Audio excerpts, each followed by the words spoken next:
Thalassaemia और sickle cell ये बीमारियां गंभीर रूप से सामने उभर कर आ रही है, जो कि आनुवंशिक है।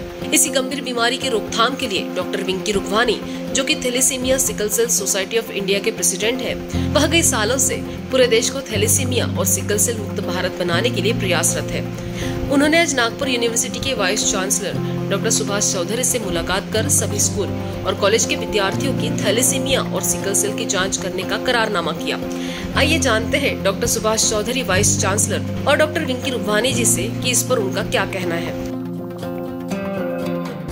राष्ट्रसंत तुकडोजी महाराज नागपूर युनिव्हर्सिटी तर्फे thalassemia and sickle cell centre society यांच्या दरम्यान एक MOU झालेला आहे, करार झालेला आहे। या करारा माध्यमातून विद्यापीठांतर्गत येणारे जेवढे जिल्हे आहे आणि त्या जिल्ह्यातील जितके महाविद्यालय आहे त्या सगळ्या महाविद्यालयातील मुलांना एक अवेअरनेस प्रोग्राम राबवण्यात येईल। सिकल सेल आणि थॅलेसिमिया ही जेनेटिक डिसीज आहे, याच्याबद्दल लोकांना माहिती असणं फार गरजेचं आहे आणि ते युवावस्थेमध्ये असणं खूप गरजेचं आहे।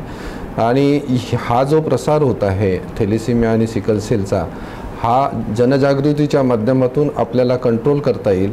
आणि मी सर्व नागरिकांना सांगू इच्छितो की सिकल सेल आणि थॅलेसिमिया हे 100% प्रिव्हेंटिव्ह आहे। जर काळजी घेतली आणि याबद्दल सतर्कता बाळगली तर आपल्या येणाऱ्या पिढीला त्याच्या बिमारीपासून वाचवता येईल।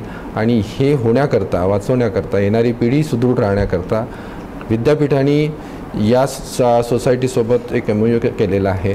आणि याच्या माध्यमातून सर्व महाविद्यालयाच्या विद्यार्थ्यांना मी निवेदन करतो की त्यांनी याबद्दल माहिती घ्यावी आणि दिलेल्या निर्देशाचं जर पालन केलं तर येणारी जी समाज आहे, येणारी जी पिढी आहे ती सुदृढ घडवता येईल, अशी मी आपल्या सर्वांकडून अपेक्षा करतो। धन्यवाद। थैलेसीमिया और सिकल सेल यह गंभीर बीमारियां हैं।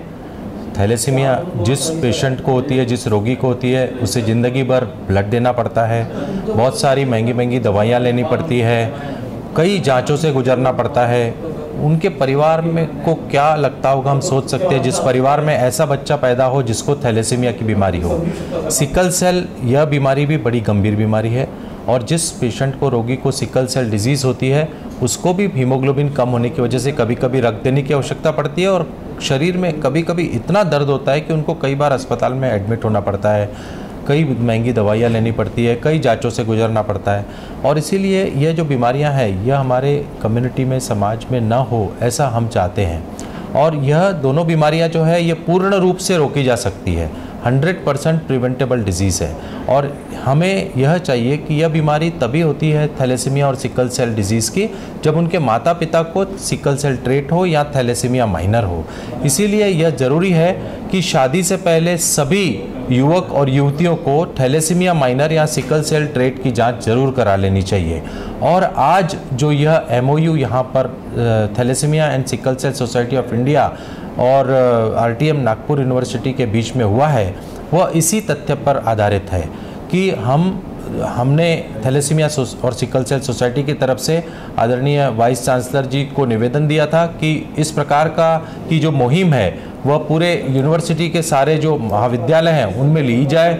और उन्होंने हमारी इस बात को मान्य किया और आज यह MOU हुआ है। अब नागपुर यूनिवर्सिटी के जितने भी महाविद्यालय हैं वहाँ पर थैलेसीमिया ट्रेट और सिकल सेल ट्रेट की जांच की जाएगी, सभी युवक और युवतियों की। उसके बाद जो सिकल सेल ट्रेट या थैलेसीमिया ट्रेट पाए जाएंगे उनको प्रॉपर हिदायत दी जाएगी, काउंसलिंग की जाएगी कि वे जब भी शादी करें तो वो ये सुनिश्चित करें कि उनके होने वाला जो पार्टनर है उसको थैलेसीमिया ट्रेट या सिकल सेल ट्रेट ना हो, ताकि उनके परिवार में ऐसा बच्चा पैदा ना हो थैलेसीमिया मेजर का या सिकल सेल डिजीज़ का जिसको ज़िंदगी भर ब्लड लगे, जिसको ज़िंदगी भर तकलीफ और बहुत सारे कठिनाइयों का सामना करना पड़े। मैं समझता हूँ यह जो आज प्रकल्प की शुरुआत हो रही है इसके लिए मैं RTM नागपुर यूनिवर्सिटी का बहुत बहुत आभारी हूं।